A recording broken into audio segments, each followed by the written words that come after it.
NASA has a rule they don't like to talk about. When something in space starts moving in ways it shouldn't. When the math stops working and the predictions fall apart, they don't announce it on the evening news. They activate protocols quietly.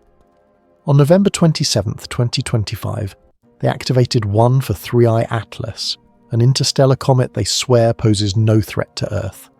So here's the question that should bother you. Why does a harmless comet need a 2-month planetary defense campaign involving hundreds of telescopes and coordination through the United Nations? Stay with me, because by the time we're done here, you'll understand why this isn't about studying a comet.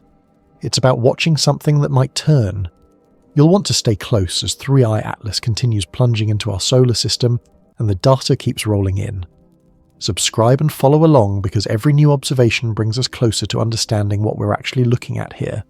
Now, let's dim the lights and dive into this cosmic mystery together. NASA told us there was nothing to worry about. They put out a press release on July 20th, 2025, announcing the discovery of 3I Atlas, an interstellar comet passing through our solar system. The language was technical, measured, almost boring, no threat to Earth, standard observation protocols, just another visitor from beyond like Oumuamua back in 2017 or 2 Boris in 2019. Business as usual in the cosmic neighbourhood. Except, it wasn't business as usual. Because while NASA was telling the public to go back to sleep, they were quietly activating something called the International Asteroid Warning Network. Not just activating it, actually, but launching what they're calling Campaign 8. This is a 2-month observation blitz involving hundreds of telescopes across 6 continents, coordinated through the United Nations Office for Outer Space Affairs. The campaign started on November 27, 2025. Just a few weeks ago, it runs through January 27, 2026. That's 62 days of continuous synchronized observation of a single object that supposedly poses no danger whatsoever. Let me put this in perspective for you. The International Asteroid Warning Network exists for one reason, and one reason only: to track objects that might hit us. It's not a science club. It's not a casual research initiative. It's a planetary defense mechanism created after decades of near-miss scares, and Hollywood disaster films finally convinced governments that maybe we should keep an eye on the rocks flying past Earth. When IARN activates a campaign like this, it means something has triggered their threat assessment protocols.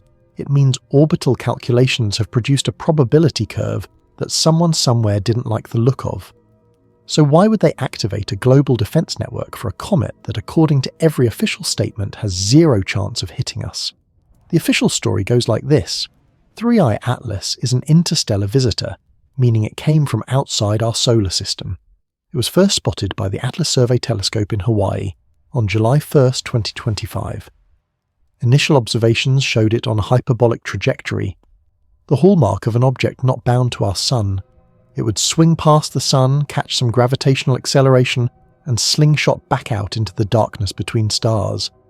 Textbook interstellar flyby. Nothing unusual, nothing threatening. But here's where things get interesting. In late October, after 3I Atlas passed behind the sun from Earth's perspective, something strange happened.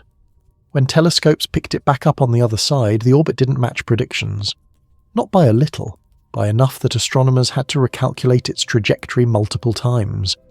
The object had drifted off course in a way that standard models couldn't explain. Now comets drift. That's normal. They're dirty snowballs, and when they get close to the sun, they heat up. Ice turns to gas. Jets of vapor shoot out from the surface. And those jets act like tiny rocket engines, pushing the comet slightly off its predicted path. Astronomers call this non-gravitational acceleration, and they account for it in their models.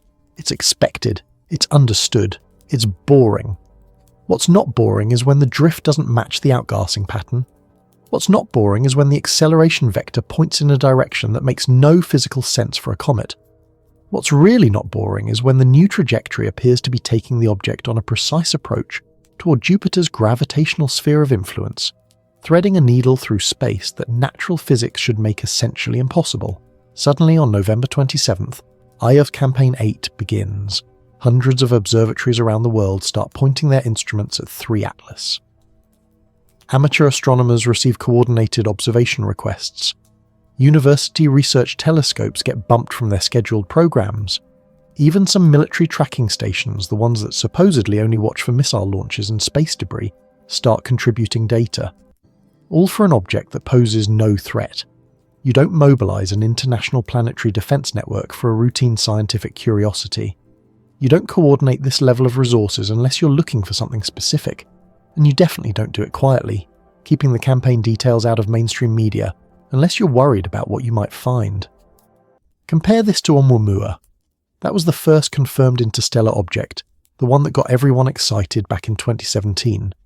It was weird. Sure. Cigar-shaped, tumbling end over end, showing acceleration that couldn't be fully explained by outgassing. Some scientists suggested it might be an artificial object, maybe a light sail or a derelict probe. But you know what NASA didn't do? They didn't activate a planetary defense protocol. They didn't launch a 2-month observation campaign. They watched it. They published papers. They debated its nature, and they let it leave.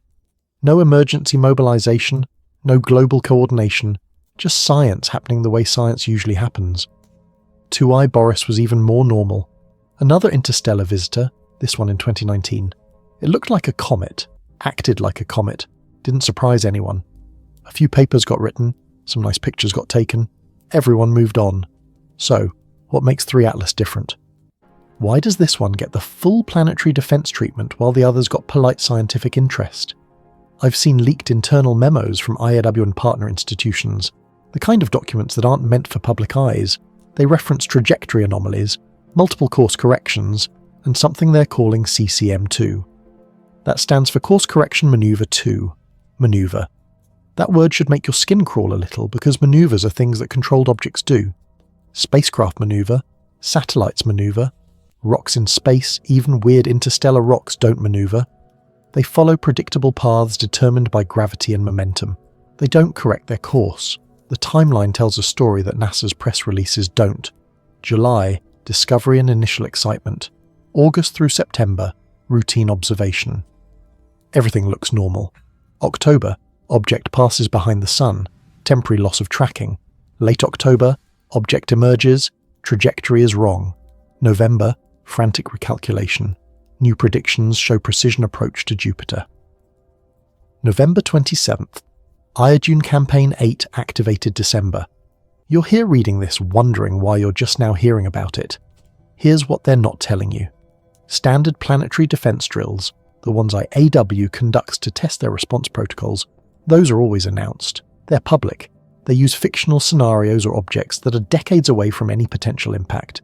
They're training exercises with zero real-world stakes. Campaign 8 is not a drill. It's using real-time data from a real object, and it's happening right now quietly, while NASA keeps saying everything is fine. If 3 Atlas is just a comet, just a natural visitor passing through, why the secrecy? Why the mobilization? Why does the largest coordinated observation campaign in IAW's history coincide with an object showing unexplained trajectory changes? We've been told there's no threat, but someone activated the planetary defense system anyway. That's not how any of this is supposed to work. And that gap between what we're being told and what's actually happening, that's where the real story lives. That's the question that should keep you up at night. What do they know that they're not saying? Let's talk about something that shouldn't exist. In March of 2025, 4 months before the official discovery of 3I Atlas, a planning document appeared in the internal network of the European Space Agency. This wasn't a public document.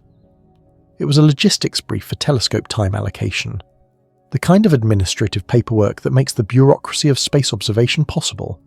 Boring stuff mostly, except for one line buried in a table of anticipated observation targets for the second half of 2025. The line read, "At anticipated interstellar inbound candidates, early anomaly projection, high priority." Let me say that again. 4 months before anyone supposedly knew 3I Atlas existed, the European Space Agency was allocating resources to observe anticipated interstellar objects showing anomalies, not potential objects, not hypothetical objects, anticipated objects, as if they already knew something was coming. This document leaked in early November around the same time the trajectory anomalies became impossible to ignore. It showed up on a forum frequented by amateur astronomers and space policy enthusiasts, posted by someone using an anonymous account. The metadata on the PDF showed creation dates in late March 2025. Authentication is tricky with leaked documents, but multiple independent analysts have verified that the formatting, language, and internal reference codes match other legitimate ESA planning documents from the same period. If it's a fake, it's an extraordinarily good one created by someone with inside knowledge of ES's bureaucratic systems. But that's not the only ghost in the timeline. Similar references appear in budget allocation requests from partner institutions in the AWN network. The University of Arizona, which operates several survey telescopes, submitted a funding request in February 2025 for enhanced monitoring of trans-Neptunian approach trajectories and interstellar candidate surveillance. The request was approved with unusual speed, funding released by April. Again, this is months before the July discovery announcement. Then there's the stuff that doesn't leak, the stuff we can only infer from public behaviour. Space Force, the United States military's space operations branch, quietly upgraded several of their infrared tracking satellites in late 2024. These satellites are designed to detect ballistic missile launches by sensing the heat of rocket exhaust. They're pointed at Earth's surface, watching for threats from below. Except in November 2024, at least 3 of these satellites were reoriented to point outward toward deep space. Military watch forms noted this at the time, speculated it might be related to debris tracking or classified satellite surveillance. Nobody suggested they might be looking for incoming objects from interstellar space. But here's the thing about infrared telescopes, they're really good at spotting cold objects in the dark. Better than visible light telescopes actually, because they're not looking for reflected sunlight. They're looking for heat signatures, the faint thermal glow that every object above absolute zero emits. If you wanted to spot something coming in from the outer solar system, something cold and distant and not yet close enough to the sun to start out gassing and brightening, you'd use infrared, and you'd use sensors that can scan large swaths of sky quickly. Sensors designed for rapid threat detection. Space Force doesn't comment on operational details of their satellite network. That's classified. But the reorientation of those satellites happened. We know because amateur satellite trackers noticed the change in their orbits, the slight adjustments that shifted their fields of view, and we know that by January 2025, at least 6 months before the official discovery, someone with access to military or space surveillance assets was looking for something in a specific region of the sky. Connecting these dots requires some speculation, but the picture is hard to ignore. If 3i Atlas was detected early, if classified sensors picked it up before civilian telescopes, that would explain the planning documents. It would explain the budget allocations.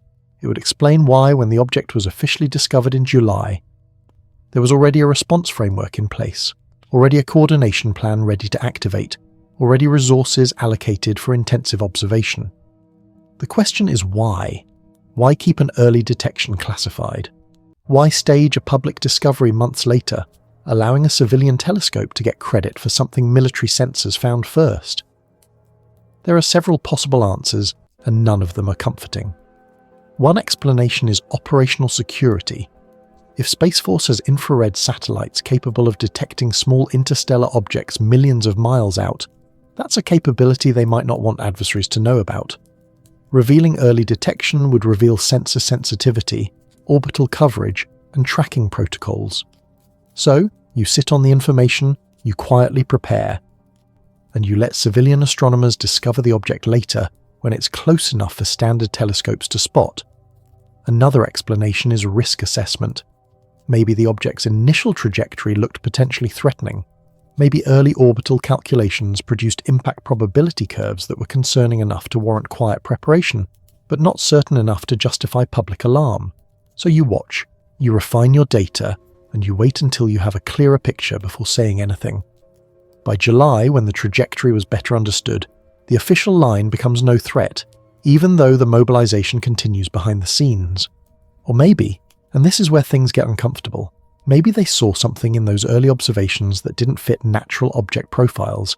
Maybe the infrared signature was wrong. Maybe the trajectory was too precise.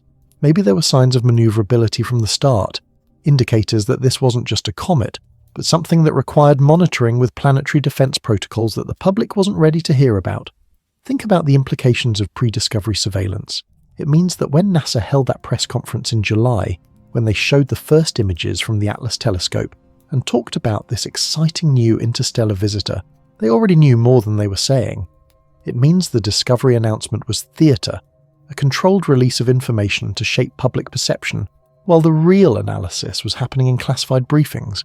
This isn't unprecedented. During the Cold War, the United States maintained an extensive network of sensors designed to detect nuclear explosions. These sensors, seismographs, and satellites and acoustic arrays also happen to be really good at detecting meteors and space debris.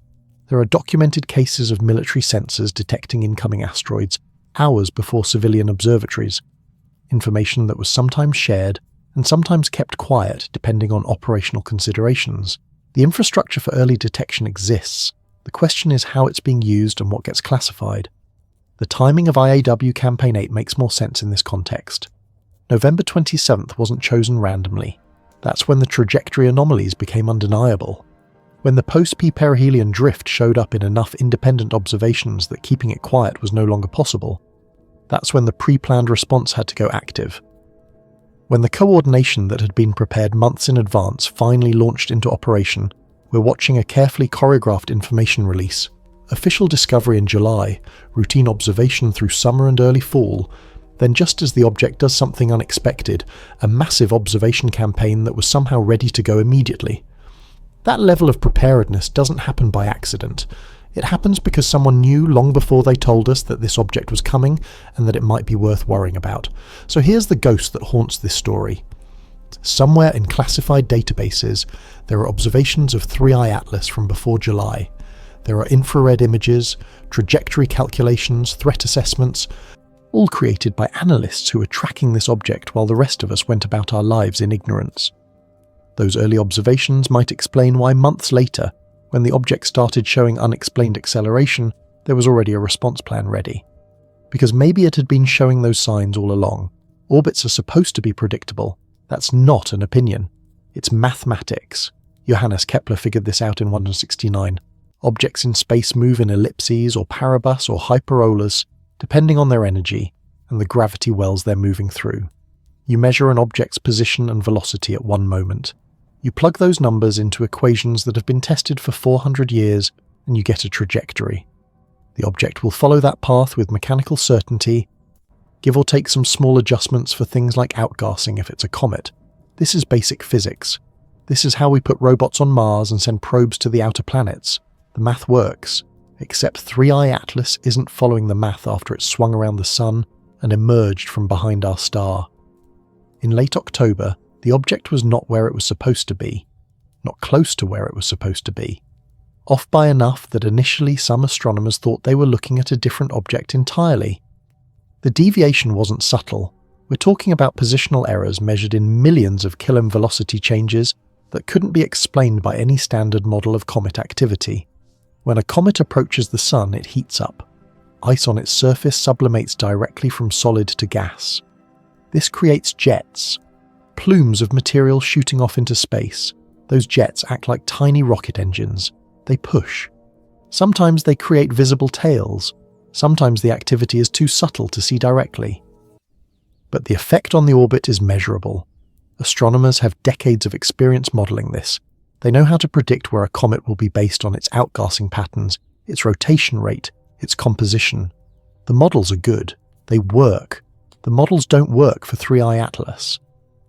The observed acceleration vector, the direction the object is being pushed, doesn't match where outgassing jets should be located based on its rotation and sun angle. The magnitude of the acceleration is too large for the amount of brightening observed, suggesting more force than the visible activity can account for. And most troublingly, the acceleration happened in a way that precisely adjusted the object's trajectory toward a very specific destination: Jupiter's sphere of gravitational influence. Let me explain what I mean by that. After perihelion, the closest approach to the Sun, 3I Atlas should have been on a path taking it up and out of the solar system, at a steep angle to the orbital plane. That's what the prep-perihelion observations predicted. A fast exit gone within months, just another interstellar visitor passing through. Instead, The post-perihelion trajectory shows the object on a course that will take it through the outer solar system on a much flatter angle, passing unusually close to Jupiter's orbit. Not close enough to hit Jupiter, but close enough to enter what's called the planet's Hill radius. The Hill radius is the boundary of a planet's gravitational dominance. Inside that boundary, the planet's gravity is the strongest influence on an object's motion. Outside it, the Sun's gravity dominates. For Jupiter, this radius is enormous, extending millions of kilometers in all directions. Objects passing through Jupiter's Hill radius can be captured into temporary orbits, deflected onto new trajectories, or slingshot away with added velocity. It's a region of complex gravitational dynamics where small changes in approach angle or velocity produce wildly different outcomes. The probability of a random interstellar object naturally threading its way into a close approach with Jupiter's Hill radius is astronomically small. The solar system is mostly empty space. Even our largest planet is a tiny target when you're shooting in from interstellar space at km/s. For 3I Atlas to have adjusted its post-perihelion trajectory in just the right way to set up this approach, either we're witnessing a coincidence of staggering improbability, or something changed the object's course with precision. In internal documents, the trajectory adjustment is being called CCM2, Course Correction Maneuver 2. Maneuver 2 implies there was a Maneuver 1, an earlier trajectory adjustment that wasn't publicly acknowledged. The terminology is telling. Maneuver is engineering language. It's what mission controllers say when they fire thrusters on a spacecraft. It's not what you call random outgassing from a comet. A.V. Loeb, the Harvard astronomer who made headlines with his suggestions that Oumuamua might be artificial, has been vocal about 3 Atlas. He's pointed out that the trajectory adjustment, if deliberate, would require relatively modest delta V, the change in velocity needed to alter an orbit. For a spacecraft with advanced propulsion, threading the trajectory toward Jupiter's Hill radius would be a logical maneuver. It would allow gravitational analysis of the solar system's largest planet, potential observational positioning, or even temporary capture into a stable monitoring orbit, all without requiring continuous thrust, just a brief burn at the right moment. The counter-argument is that we're seeing natural outgassing that happen to push in a convenient direction. Comets are irregularly shaped. They rotate in complex ways and their outgassing patterns can be asymmetric. Maybe by chance the jets that fired as 3I Atlas rounded the Sun happened to push in exactly the direction needed to set up the Jupiter approach. Maybe we're just lucky to witness this rare alignment. But here's where that argument falls apart. To produce the observed trajectory change through outgassing, 3I Atlas would need to be expelling a huge amount of material. That material should be visible, it should create a bright, obvious coma and tail. The object should be producing significant amounts of gas and dust, leaving a trail through space that any decent telescope could photograph. And yet, observations show minimal outgassing activity. The object is surprisingly inactive for something supposedly throwing itself off course with natural jets. It's too quiet for the motion we're seeing. Researchers are now trying to detect what they're calling a potential second burn, a follow-up trajectory adjustment as the object approaches Jupiter. If 3 Atlas is under active control, if something or someone is guiding its path, there might be additional course corrections as it refines its approach. IAN Campaign 8 is designed to catch these corrections in real time. Hundreds of telescopes watching simultaneously means that any sudden change in velocity or direction will be noticed immediately, measured from multiple angles, confirmed beyond doubt. We're in an unprecedented situation. Never before have we tracked an interstellar object showing this combination of trajectory precision and mechanical quietness. Never before have we had the observational infrastructure in place to monitor minute by minute whether an incoming object is following natural physics or executing planned maneuvers. This is happening now in real time. The next 2 months will tell us whether 3 Atlas continues on its current trajectory toward Jupiter, or whether it surprises us again with another unexplained adjustment. The motion shouldn't exist if this is a natural comet. The precision shouldn't be possible if this is a random rock from interstellar space. But the motion does exist. The precision is real, which means either our understanding of cometary physics needs serious revision, or we're watching something that knows where it's going and how to get there. Neither option is comfortable. Both options demand the planetary defense system be watching constantly, because if this object can steer itself once, it can steer itself again, and next time it might not choose Jupiter. Imagine a planet as a king sitting on a throne. The Sun is the emperor ruling the entire solar system with gravity that keeps all the planets in line. But each king has his own castle, his own territory where his word is law. That territory in gravitational terms is the Hill radius. It's the region where a planet's gravity is strong enough to capture and hold on to moons, rings and passing objects, despite the Sun's overarching influence. It's a sphere of sovereignty in the gravitational hierarchy of the solar system. Jupiter's Hill radius is massive, befitting the king of planets. It extends roughly 51 million km from the planet's centre, about 1/3 of an astronomical unit. For reference, that's more than 100 times the distance from Earth to our Moon. Inside this sphere, Jupiter's gravity dominates. Objects entering this zone can be captured into orbit around the planet, at least temporarily, or their trajectories can be drastically altered by the gravitational interaction. Outside this sphere, the Sun's gravity is stronger, and Jupiter is just another influence among many. 3i Atlas is on a trajectory that will take it deep into Jupiter's Hill radius.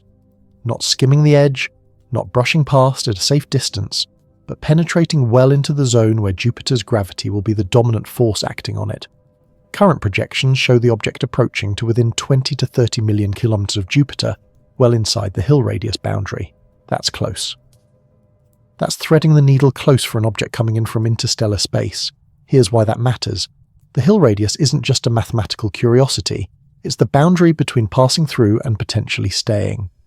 Objects that enter a planet's Hill radius can, under the right conditions, be captured into temporary or even permanent orbit. This is how planets acquire new moons. Asteroid captures have happened before. Several of Jupiter's outer moons are thought to be captured asteroids or cometary nuclei that wandered too close and got snagged by the planet's gravitational field.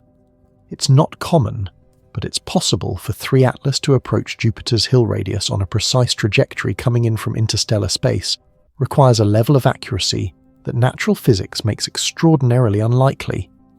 Think of it like throwing a dart from across a football field while blindfolded. Yes, technically you could hit the bullseye. The laws of physics don't forbid it, but you wouldn't bet money on it happening by chance. And if someone did hit the bullseye under those conditions, you'd reasonably suspect they could see that they were aiming, that this wasn't random luck. The trajectory of 3i Atlas, as it currently stands, shows that kind of precision. The object's path after the unexplained post-P perihelion acceleration lines up almost perfectly for a close approach to Jupiter. The margin of error in current observations is measured in thousands of kilometers compared to the distances involved. Multiple independent trajectory calculations from different observatories all converge on the same conclusion. This object is going to pass through Jupiter's Hill radius with precision that looks designed rather than accidental. What could that mean? There are a few scenarios analysts are quietly considering. First scenario, temporary capture.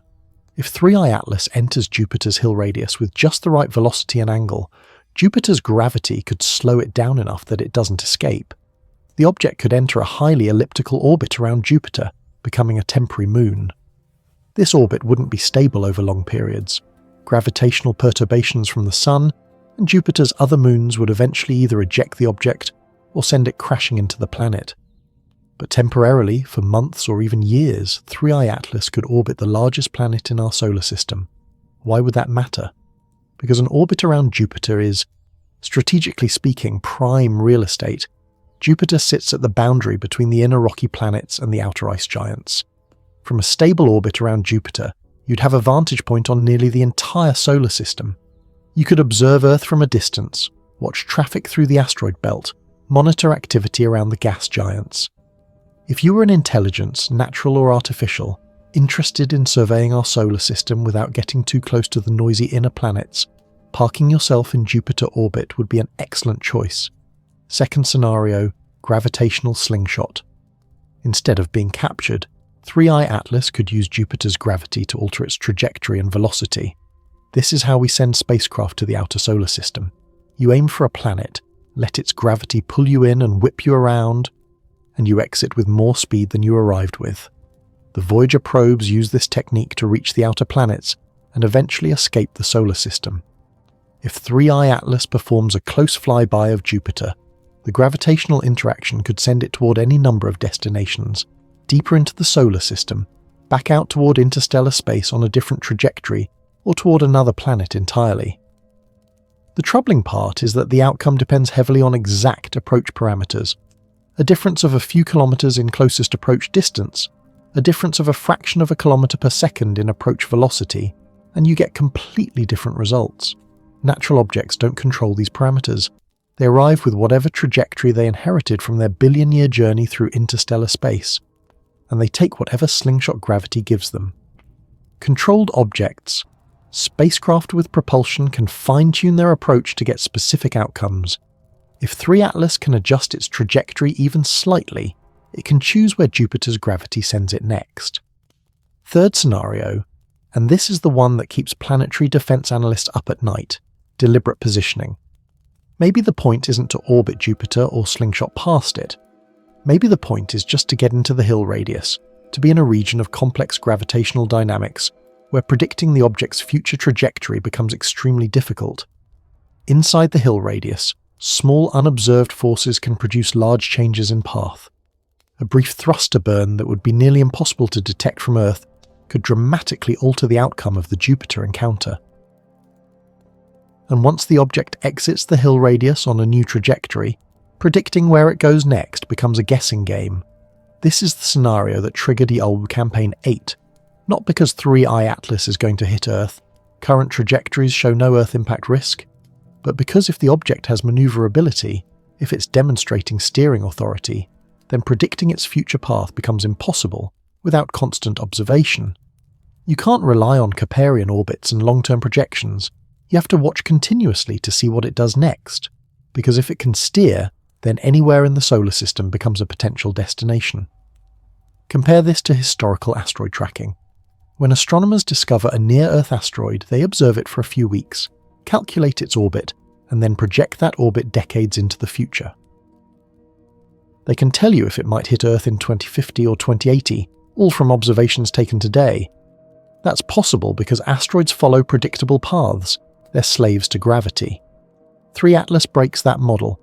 If you can't predict where it will be next month without watching it constantly, then the entire framework of the long-term planetary defense falls apart. Jupiter's Hill radius is the test. If 3I Atlas passes through on a natural trajectory unchanged by human observation, then maybe we're overthinking this. Maybe it's just a comet that happened to get lucky with its post-perihelion outgassing. But if the object adjusts its course during the Jupiter encounter, if it demonstrates fine control over its trajectory within the complex gravitational environment of Jupiter's sphere of influence, then we're dealing with something unprecedented. And we'll have no choice but to keep watching because it will have proven that it can go anywhere it wants, and our predictions are worthless. Comets have a certain look to them when you observe them through a telescope. They're fuzzy, obviously surrounded by the coma of gas and dust that gives them their characteristic appearance. But if you track them carefully, if you take long exposure images and stack them to enhance faint details, you can usually identify the nucleus, the solid core at the center of all that activity. The nucleus is where the light is brightest, where most of the reflected sunlight is coming from. It's the center of mass and the center of brightness. And for normal comets, those two centers coincide as they should. The bright spot is where the rock is. 3 Atlas doesn't follow this pattern. Amateur astronomers stacking images from multiple nights have noticed something odd. The center of brightness, the point where the object is visually brightest, doesn't stay fixed relative to the object's overall structure. It shifts. Sometimes the brightest spot is on one side of the coma, sometimes on the other. This suggests that either the nucleus is tumbling in an unusually complex way, or the object has an extended structure, where different parts are reflecting light at different times, or both. It's creating what observers are calling a brightness offset, a measurable difference between where the geometric center of the object should be and where the light appears to be coming from. The Mars Reconnaissance Orbiter wasn't designed to look at comets. It's in orbit around Mars doing Mars things, mapping the surface and studying the atmosphere. But MRO has powerful cameras, and occasionally when something interesting passes through its field of view, mission controllers will take a shot. In November, as 3I Atlas passed through the region of sky visible from Mars' orbit, MRO captured several images of the object. These images, later stacked and processed by analysts, showed something that made people very uncomfortable. The stacked MRO images revealed structure, not just a fuzzy blob, but hints of extension, a shape that wasn't quite spherical. Some analysts described it as elongated. Others saw what looked like distinct bright regions separated by darker gaps, as if the object had components at different distances from each other. The resolution wasn't good enough to make definitive statements. MRO was never meant to do interstellar object imaging, but the images were good enough to raise questions about whether 3 Atlas is a single solid nucleus or something more complex. Rotation adds another layer of mystery. Most comets rotate, tumbling end over end as they travel through space. The rotation periods are usually measured in hours, sometimes days for the slower ones. You can detect rotation by watching how the brightness changes over time. As different parts of the nucleus face the sun, the amount of reflected light varies, creating a light curve with regular peaks and troughs. 3 Atlas has a light curve, but it's not regular. It's chaotic, showing variations that don't repeat in a predictable pattern. That suggests either a very irregular shape or a complex rotation state, possibly tumbling in multiple axes simultaneously. Irregular rotation wouldn't be that unusual by itself, but combined with the brightness offset and the structural hints from MRO, it creates a picture of an object that isn't behaving like a standard cometary nucleus. Standard cometary nuclei are lumpy potato-shaped rocks, maybe a few km across, rotating relatively simply. They're not neat and tidy, but they're comprehensible. 3 Atlas is showing characteristics that fit better with an extended structure, something with distinct components that might be mechanically connected or gravitationally bound to each other. Here's where the thermal problem comes in. When you heat up ice, it sublimates, turning directly from solid to gas. This process releases energy in the infrared part of the spectrum. Comets that are actively outgassing should be bright in the mid-infrared, glowing with the heat of sublimation.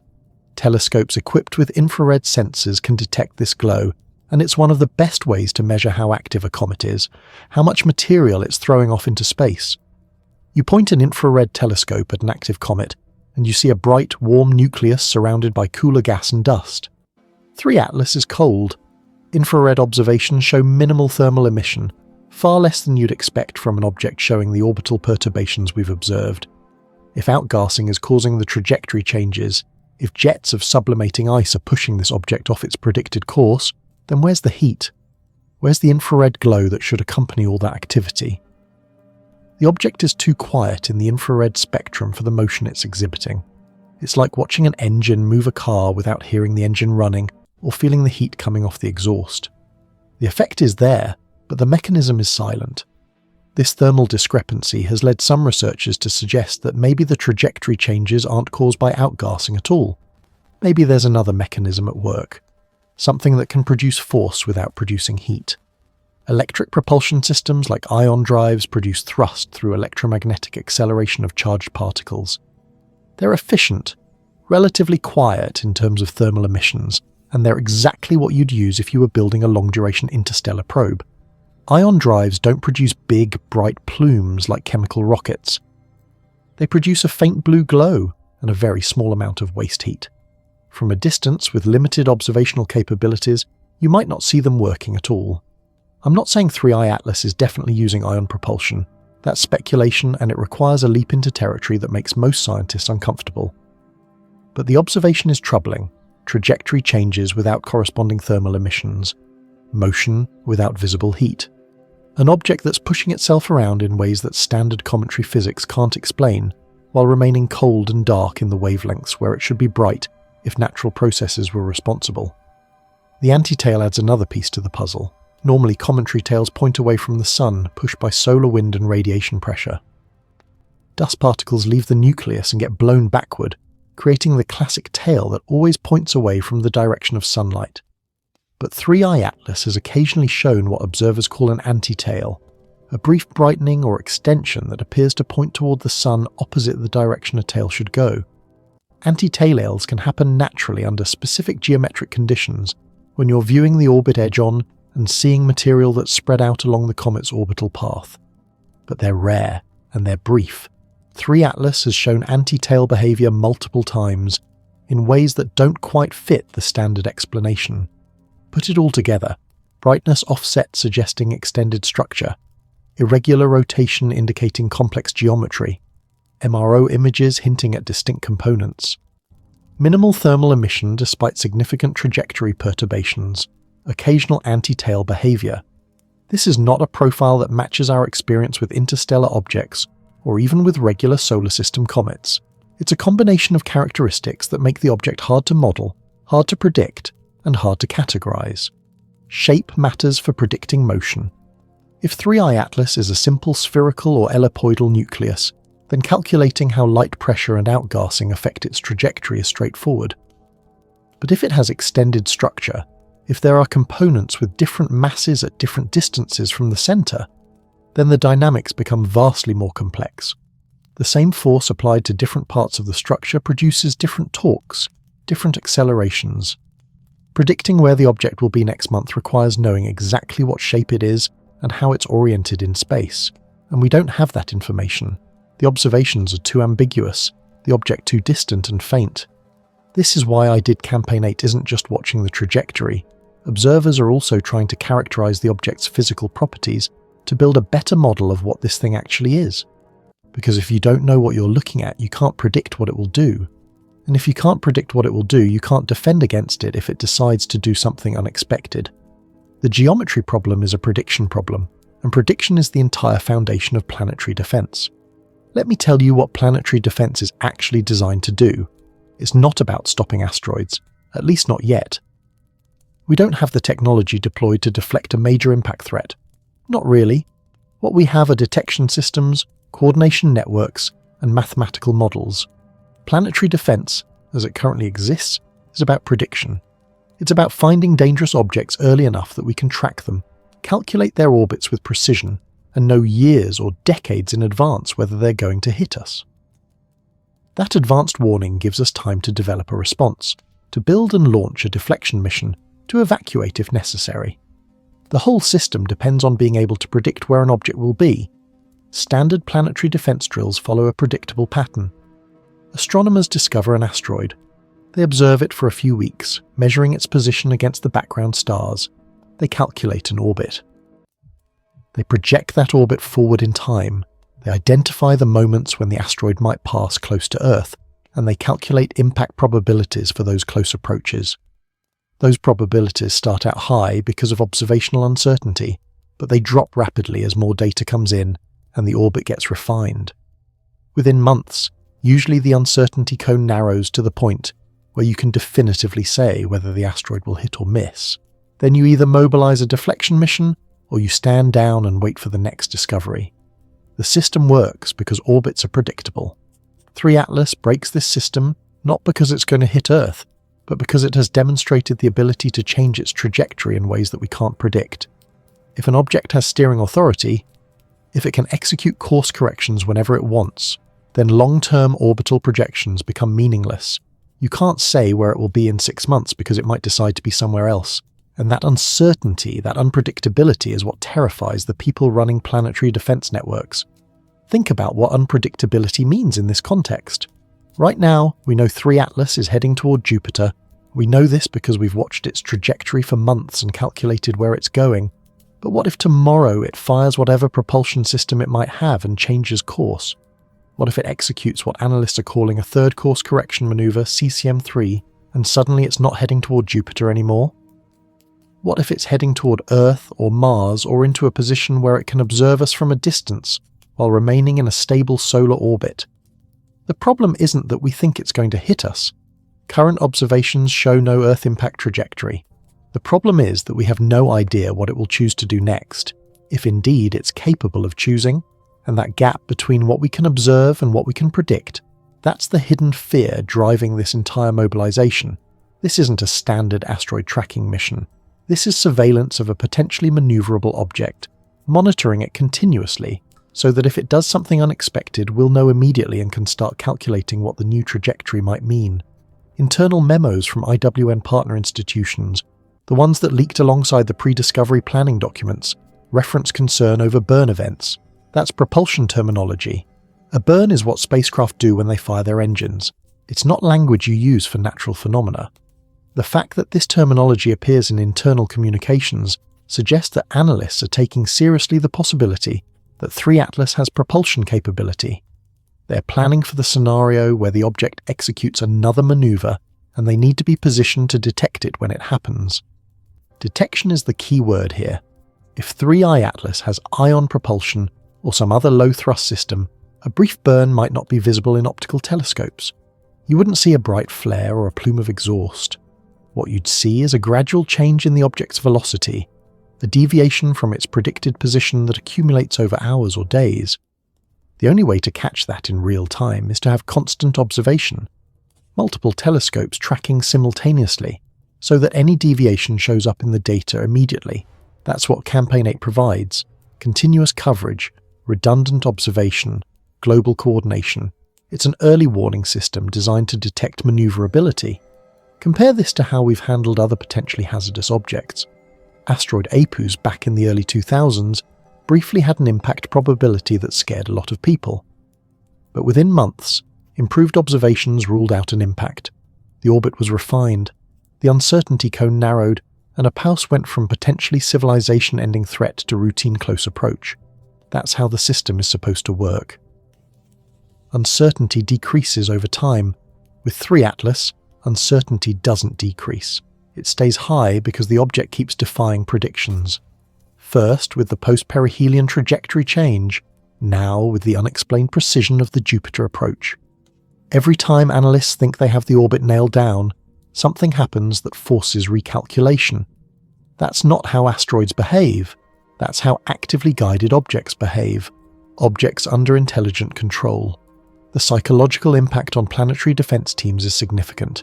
These are people trained to deal with mathematical certainty, with orbits that obey Newton's laws and trajectories that can be calculated years in advance.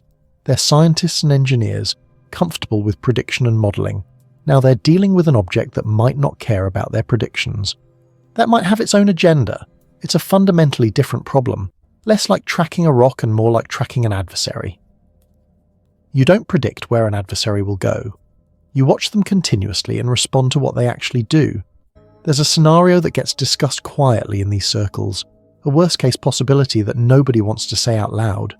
What if 3I Atlas executes a trajectory change during the Jupiter encounter when the complex gravitational environment makes detecting subtle maneuvers difficult? What if it uses Jupiter's gravity as cover, performing a burn while inside the Hill radius, where the gravitational effects are strong enough to mask the propulsion signature by the time it exits the Jupiter encounter and becomes clearly visible again? It could be on a completely different trajectory, one that we wouldn't have predicted because we couldn't see the maneuver happen. This is why the observation campaign is so intense. This is why hundreds of telescopes are dedicated to watching this one object. Because the next 2 months, as 3I Atlas approaches and passes through Jupiter's sphere of influence, represent the critical window. If the object has steering authority, if it's going to demonstrate control, this is when we'll see it. And if we miss it, if we're not watching closely enough and it changes course without us noticing, then we lose track of the threat entirely. We'd be back to searching, trying to relocate an object that could be going anywhere. Planetary defense was never designed for this scenario. It was designed to track dumb rocks following predictable paths. It's a system built on the assumption that threats are natural, that orbits obey known physics, that prediction is possible. 3 Atlas challenges every one of those assumptions, and the response, the massive mobilization of observational resources, reflects a dawning realization that maybe our approach to planetary defense needs to account for the possibility that not every object in space is following natural laws. Some of them might have other plans. Let's play this out. Let's imagine the scenarios that analysts are privately wargaming, the futures that might unfold based on what 3I Atlas does in the next 60 days. This isn't speculation for the sake of drama. These are real contingencies being considered by the people whose job it is to think about uncomfortable possibilities. Scenario 1. Jupiter capture. 3I Atlas approaches Jupiter's Hill radius on its current trajectory and doesn't execute any additional maneuvers. The gravitational interaction with Jupiter slows the object enough that it doesn't escape. It enters an elliptical orbit around the planet, becoming a temporary moon. This orbit isn't stable over the long term, maybe a few years at most before perturbations either eject it or send it crashing into Jupiter. But for those few years, it's in orbit watching, analysing. If this is a probe, if there's any kind of intelligence behind its motion, then a Jupiter orbit gives it the perfect vantage point to observe the entire solar system while remaining at a safe distance from the inner planets. What would humanity do in that scenario? Probably nothing, at least not immediately. An object in Jupiter orbit doesn't pose an immediate threat to Earth. We'd watch it with every telescope we have. We'd analyse its orbit obsessively. We'd look for any signs of activity or transmission or manoeuvrability. Maybe we'd send a mission to investigate, though that would take years to plan and launch and more years to arrive. Mostly we'd wait and wonder and argue about what it means. The scientific community would fracture into camps: natural object versus artificial probe, random capture versus deliberate insertion. The debates would be fierce, the papers endless, and the whole time the object would be up there in Jupiter orbit doing whatever it came here to do. Scenario 2. Gravitational slingshot into deep space. Instead of being captured, 3i Atlas uses its close approach to Jupiter to gain velocity and alter its trajectory outward. Jupiter's gravity whips it around and sends it back out into interstellar space, but on a different trajectory than it came in on. Maybe it heads toward a different star system. Maybe it angles down below the plane of the galaxy. The point is, it leaves. It came, it saw, it left. We never learn what it was or why it came. It becomes a footnote in astronomical history. The weird comet that did impossible things and then vanished. Except we'd never stop wondering. Every observation would be analysed and reanalysed. Every scrap of data would be pored over for clues. Did we miss something? Was there a message we didn't decode? The uncertainty would haunt us. This scenario is almost as troubling as the first because of what it implies.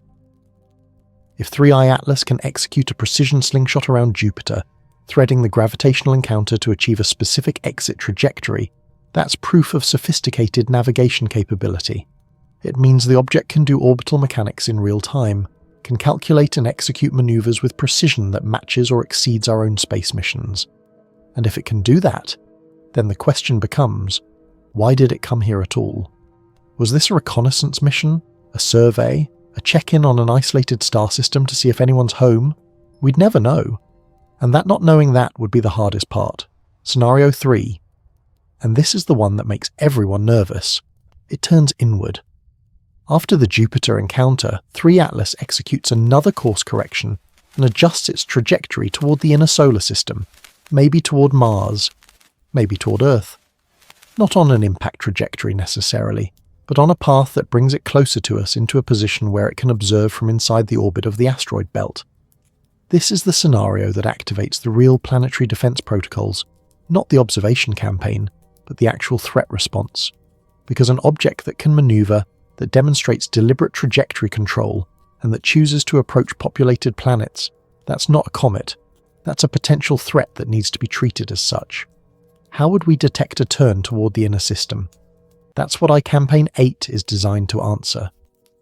With continuous observation from hundreds of telescopes, any velocity change or trajectory deviation would show up in the data within hours. Observers would notice the object drifting from its predicted position. They'd recalculate the orbit and they'd project the new trajectory. If that new trajectory pointed toward Earth or Mars, every space agency on the planet would go on high alert. Not panic, but preparation. Orbital assets would be mobilized to improve tracking, ground-based radar would be activated, deep space networks would start looking for any kind of transmission or signal, and conversations would begin about response options, about what we could actually do if an unknown maneuverable object decided to approach us. The probability of each scenario is impossible to calculate because we don't know the object's intent or capabilities.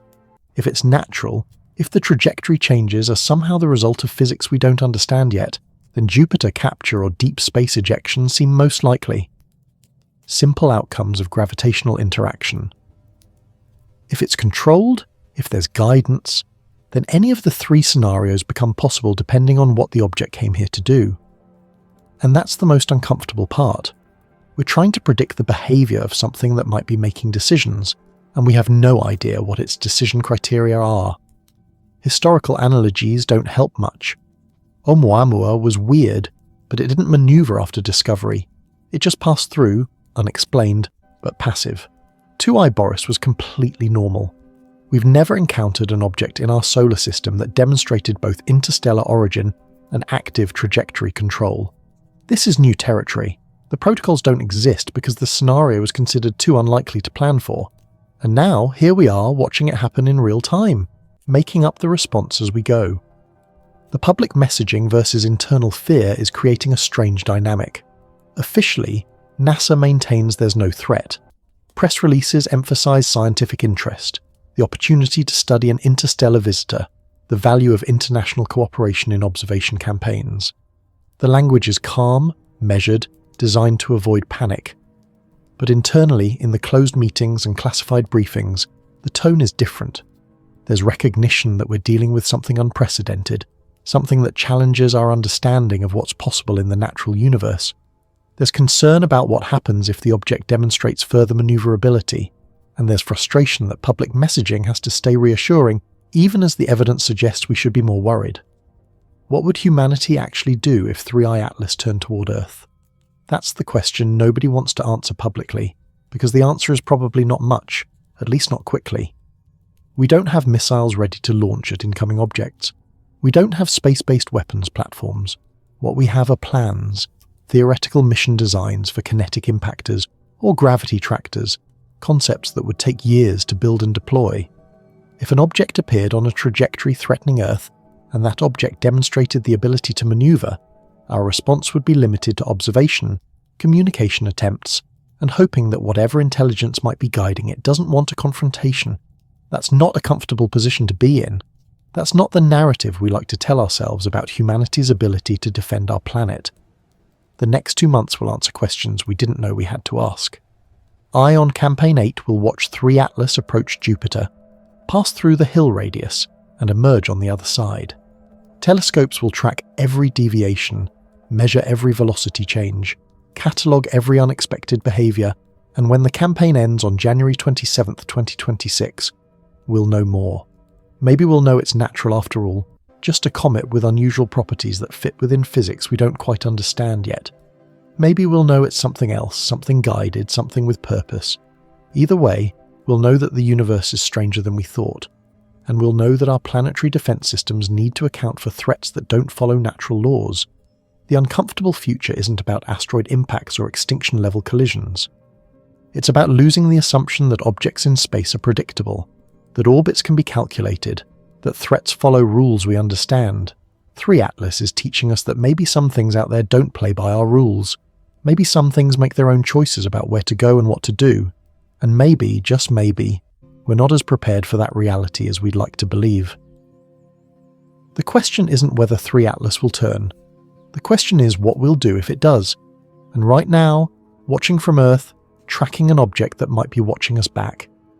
The honest answer is we don't know. We're making this up as we go, hoping that whatever happens next, we're ready for it. But hoping isn't a plan.